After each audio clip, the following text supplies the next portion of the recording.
What's going on, YouTube? Welcome to video number 3 of the low buck LB7. It would have been a street truck build, but we've changed gears just slightly. As you can see, the truck is on its own weight and there is also a lift underneath of it. Now, in the previous video, I had mentioned we're going to drop it down to a street truck, don't want to do a lift, but plans have changed slightly because the LBZ that I am building is going to be my street truck. So that truck is already undergoing the overload spring delete, drop shackle, getting that truck lower to the ground than stock. I didn't want to have 2 of those trucks because I would like to tow a trailer with the extended cab right here. I'm not anticipating to tow trailers with my LBZ. So I'd rather have a truck that's got a little bit of a lift on it. It makes it a little nicer for towing trailers. I'd rather have a drop hitch. So we were initially going to do away with the 2-wheel drive frame, but as you can see, we now have the 2-wheel drive frame with the lift kit on it. So the 2-wheel drive suspension components are gone. As you can see, we have a 4-wheel drive hub bearing along with CV axles in the front, which means that we got to somehow get the front diff mounted. The lift takes care of 2 of the mounting points. We got our lower mounting point and our upper mounting point for the driver's side. The passenger side, we already have a guide right here already in the 2-wheel drive frame. All I got to do is buy the bushing for that and then mark out where the top bushing goes, source a top bushing, drill it, weld it in, and then we will be able to install our passenger side diff mount along with our front diff. Now, before I install the front diff, I do want to clean up all this grime and grease in the engine bay. There is also a pretty nasty firewall, and then underneath the truck is also pretty dirty as well. So I'm planning on pressure washing this before installing the diff. The diff also needs a pretty thorough cleaning because it is also disgusting. So we're going to clean this up before doing any more work. In front, that is, as you guys can see, we got the rear set up as well. Now, this is a zone 6-inch lift, but I did away with the 4-inch blocks that go in the back and went with a 2-inch block. Now, this was on my LBZ initially when I had the Illusion Shocker Rough Country lift kit. So this is a new 2-inch block kit for the rear of this truck. And the reason I'm doing this is not because I want to squat a truck, but because I want to run this at the lowest setting possible. I'm not looking for a truck that is super lifted. I just want something that I can tuck a 33-inch tire and still be able to tow a trailer and do what I need to do with it. So you may be thinking, lifts are kind of costly. How is this still a low buck build? After selling everything that I didn't need, I was about $450 into the entirety of the truck. So I decided to keep the cleaner 2-wheel drive frame that came from Florida over the 4-wheel drive frame because the 4-wheel drive was in a little bit rougher shape. And the 2-wheel drive frame also already has a 5th wheel or gooseneck ball hitch on the frame itself. So I'm able to utilize that rather than buying a separate hitch for the frame outside. And the hole is already drilled in the bed for that exact location, so it all kind of matches up as I would like it to. I was also able to source this lift on Marketplace. It was brand new, just never used, and it was an open box. And I think the guy had it around for 2 or 3 years, so everything came with it, all the hardware, all the parts. It's a brand new lift, but it was purchased, like I said, 2 or 3 years ago. So it was at a discounted price of about $900 to $1,000. So realistically, I'm under $2,000 into the truck as it sits. Now, I still haven't touched the motor yet, but I do have the transmission. I'm debating whether or not I should build the transmission myself or run the stock transmission up until it starts having issues. Speaking of the engine, we got the engine torn apart that was out of the 2-wheel drive truck. Now, this is one that had a ton of blow-by. And as you can see, we got a little bit of rust on the cylinder walls. This is just from sitting in the barn. Now, one thing I noticed is that there are no cracked pistons. So there could be a couple different issues, and with there not being an obvious issue, I may consider running a different stock bottom end just because I don't want to just throw heads and re-gasket this engine itself and possibly have issues with it after I install it and start running it. So I may do away with this motor. I might strip it down and re-ring the pistons, along with maybe do some bearings, clean it up, or do like a fresh rebuild. But that's gonna eat into the low buck budget of this truck.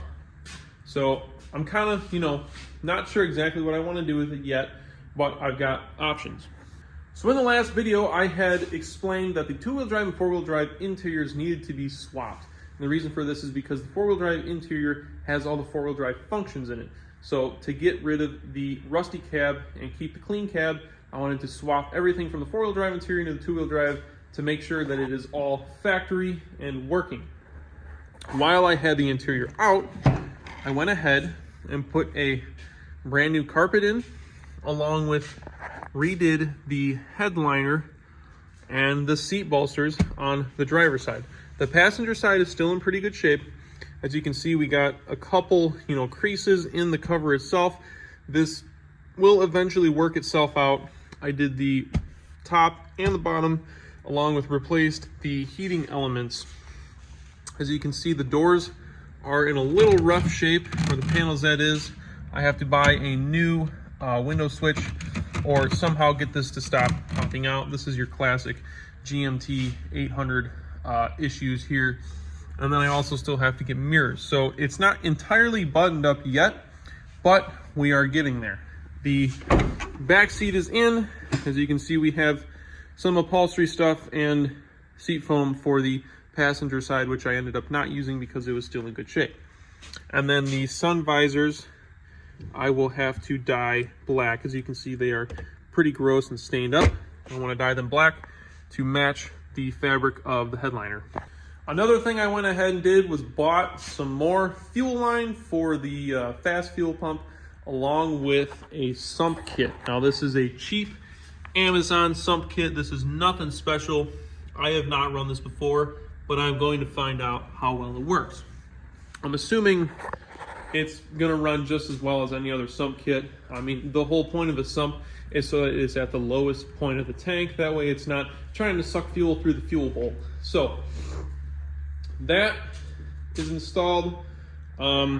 We got the wheels on. These were initially gonna go on my LBZ with a set of Nitto 420s, but I just have them on here just for looks.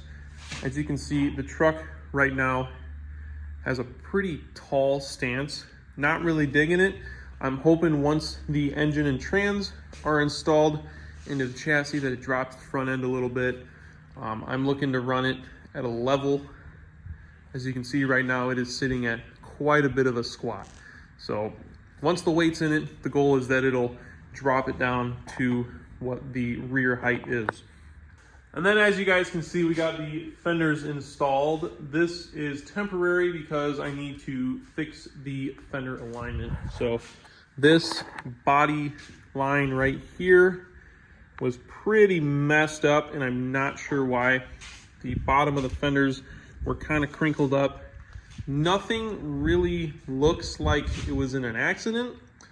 I don't know why these are messed up. Maybe someone tried to lift the cab off without unbolting the core support. Like I said, I don't know the history on this truck. So right now we are currently bending back some of the fender mounts that are behind the door, along with straightening the fender out and the front of the fender as well, to get the body lines correct. Once that's done, obviously we're going to pull this back off, or maybe we'll keep it on. It's really not doing any hurt, but we're definitely going to keep it open here. We're not throwing the core support on until the engine and trans are in and until the truck runs, just for ease of installation and inspection once it's all together. One eternity later. All right, guys, I kind of goofed. Fast forward about a month now, and the extended cab LB7 is no longer in my possession. Is that a surprise? No, not really. I can't hang on to a truck to save my life. So, long story short, a friend of a friend actually was looking for a decent project truck, and I kind of caved and sold him the truck for a really good deal. I gave him all the parts that I had. I had purchased a couple more motors to put in that truck, kind of Frankenstein a motor together. What he's doing is actually swapping out a couple of the pistons from the 350,000 mile motor onto a different block that had a cracked motor. It was a 170,000 mile engine that he's actually technically throwing in it now. But this doesn't conclude the series. I will be filming a little bit of his truck as he does the low buck build. It's still going to technically be a low buck build, except it's not going to be exactly how I would do it, which is okay because he's going to be customizing it to his own personal liking. So with that being said, stay tuned for the next video while I go over tons of progress that he has made. He has a lot more time than I do, and honestly a lot more motivation for that truck than I did. So there's going to be a ton of new things done to that truck. The motor is already together. You guys will see that truck in the next video or a couple videos from now. So stay tuned for that.